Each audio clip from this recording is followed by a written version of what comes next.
Every morning, Emma stepped into her office, the weight of dread settling on her shoulders.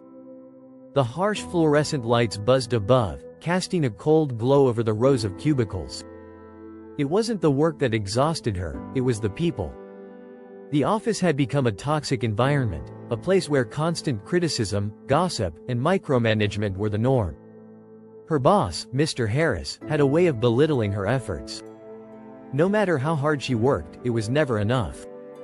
Emails piled up with harsh feedback, often correcting things she had no control over.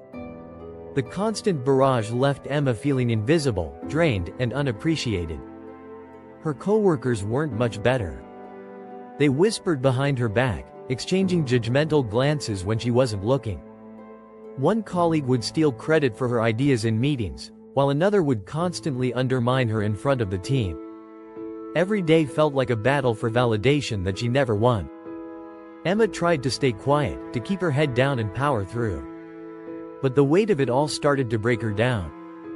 She found herself staring blankly at her computer screen, unable to concentrate. Her passion for her work faded, replaced by a constant anxiety that gnawed at her. The stress was unbearable, and each passing day felt like a small part of her was fading away. One afternoon, after another soul-crushing critique from Mr. Harris, Emma reached her breaking point. She sat in her cubicle, the walls closing in around her. She thought, I can't do this anymore. I deserve better than this.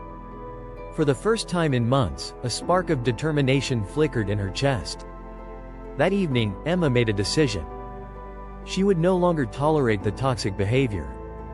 She began documenting every incident, every email, every comment, every unfair action.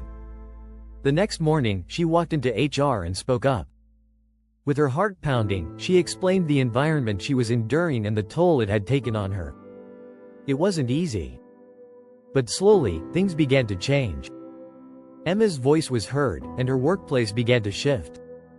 Her colleagues started to respect her boundaries, and Mr. Harris backed off after a meeting with Our.